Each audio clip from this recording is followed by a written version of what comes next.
Tu passes probablement plusieurs heures par jour sur ton téléphone ou ton ordinateur.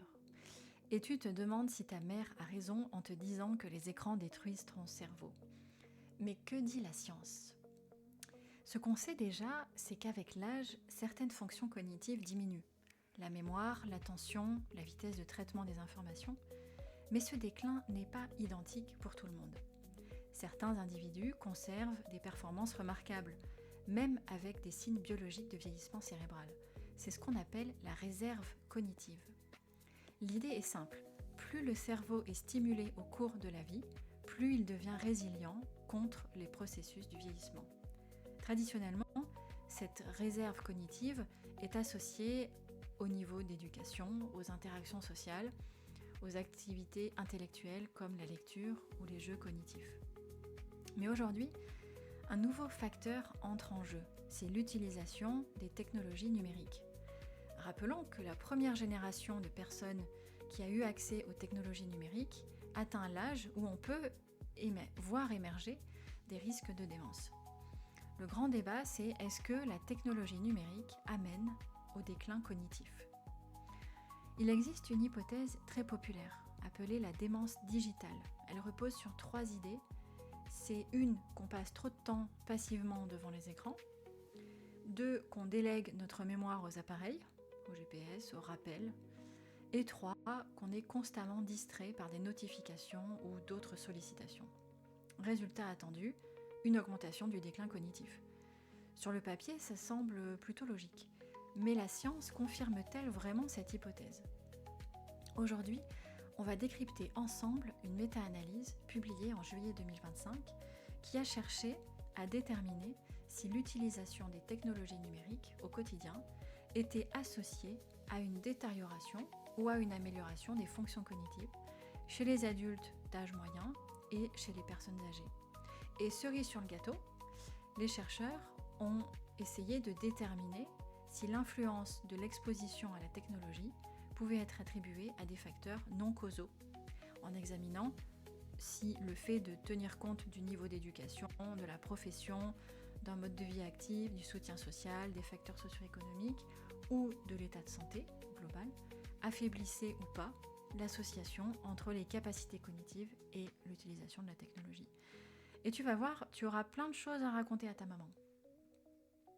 Au total, 57 études ont été identifiées avec comme critère d'évaluation principal le diagnostic de démence ou de déficience cognitive légère dans 26,3% des études et des tests cognitifs dans 73,7% des études. Alors ces études, les 57, elles sont de 2 types. Soit transversales, c'est-à-dire qu'elles servent à mesurer l'association à un instant donné, soit elles sont longitudinales, c'est-à-dire qu'elles cherchent à analyser le risque de survenue de l'événement, de la démence, au cours du temps. L'échantillon final de cette méta-analyse, elle reprend des rapports de Cote, qu'on appelle des OR, issus des études transversales, et des hazard ratios, donc c'est des risques relatifs issus des études longitudinales. Au total, on a 411 430 adultes inclus dans cette méta-analyse. Les résultats montrent que les personnes qui utilisent davantage les technologies numériques au quotidien ont moins de risques de déclin cognitif. Dans les études transversales, à un instant donné, on a un OR égal à 0,42. Ça veut dire que le risque de déclin cognitif est fortement réduit avec environ 58% en moins. Dans les études où les participants sont suivis au cours du temps, avec un hazard ratio de 0,74, on observe aussi une diminution du risque de déclin cognitif. Globalement, la grande majorité des études incluses dans cette méta-analyse concluent que l'usage des technologies est associé à un risque significativement plus faible de troubles cognitifs ou de démence. Cet effet est observé pour plusieurs types de technologies, que ce soit ordinateur, internet, smartphone, donc il n'est pas limité à un usage spécifique. Et quand les chercheurs ont testé si certains facteurs influençaient les résultats, comme la taille de l'échantillon, le pays, l'âge ou le sexe, ils ont trouvé que rien de tout ça ne changeait l'effet observé. Donc le lien entre technologie et moindre déclin cognitif est stable, peu importe le type de population étudiée. Les chercheurs ont ensuite vérifié si le résultat était surtout dû aux personnes plus jeunes, âgées de 50 ans par exemple. Mais même chez les personnes âgées, de plus de 65 ans, l'effet protecteur reste fort, avec un OR à 0,41. Et il est aussi présent chez les 50-65 ans, avec un OR à 0,46. Ce qu'on peut ajouter, c'est que l'effet protecteur des technologies ne dépend pas du profil des participants. Il fonctionne à la fois chez les adultes d'âge moyen et chez les personnes âgées. Ce n'est donc pas un biais lié à l'âge ou à un type de population en particulier. Il y a plusieurs points clés soulevés dans la discussion. L'usage des technologies est lié à un risque plus faible de déclin cognitif avec un effet comparable ou supérieur à d'autres facteurs protecteurs comme l'activité physique, l'éducation. Autre point aussi, on n'a pas de preuve de démence numérique. Il n'y a aucune donnée solide aujourd'hui qui nous permet de démontrer que l'usage normal des technologies abîme le cerveau. Les résultats ne s'expliquent pas seulement par des biais, car même en contrôlant l'âge, l'éducation ou le niveau socio-économique, l'effet protecteur reste présent.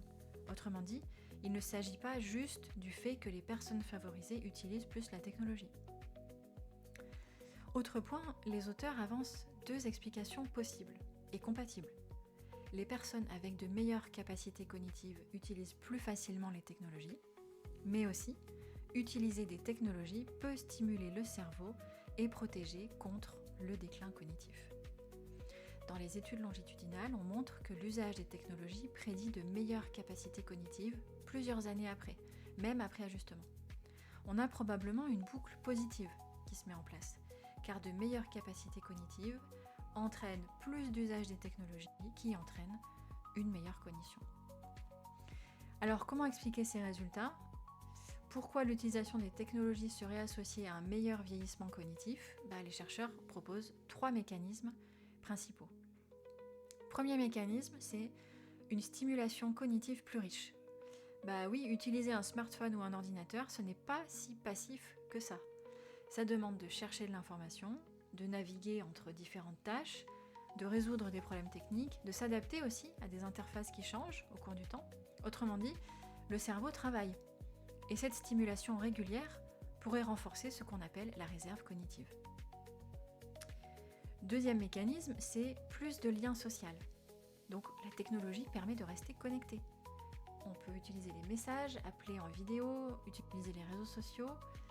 Or, on sait que l'isolement social est un facteur de risque majeur de déclin cognitif. Donc ici, la technologie pourrait agir indirectement en maintenant des interactions sociales.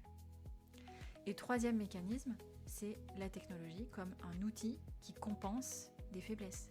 Car les technologies permettent de mettre des rappels, utiliser un GPS, organiser des tâches. Donc même si certaines capacités diminuent, l'environnement numérique peut aider à maintenir de l'autonomie. Maintenant, il faut être clair sur un point essentiel. Cette étude montre une association, mais pas une preuve de cause à effet. On ne peut pas dire avec certitude que utiliser la technologie protège directement le cerveau. Il est possible que les personnes en meilleure santé utilisent plus la technologie. Et il est aussi possible qu'elles aient déjà un niveau cognitif plus élevé. Les chercheurs soulignent plusieurs limites à leur méta-analyse. Donc déjà qu'il s'agit la plupart du temps d'études observationnelles. Ils soulignent aussi que l'usage des technologies est souvent mesuré une seule fois. Et on ne distingue pas toujours les usages actifs des usages passifs. Et ça, c'est très important à garder en tête. Parce que scroller passivement pendant des heures n'a probablement pas le même effet que apprendre, communiquer ou résoudre des problèmes. Alors en conclusion, est-ce que les écrans détruisent le cerveau ? La réponse courte est non, pas forcément. Et même plus que ça, certains usages sont associés à un meilleur vieillissement cognitif. C'est la fin de cette vidéo. N'hésitez pas à mettre en commentaire des questions que vous vous posez sur votre santé. Je tâcherai de trouver du contenu pour vous renseigner. Je vous dis à bientôt pour de prochains décryptages d'articles scientifiques.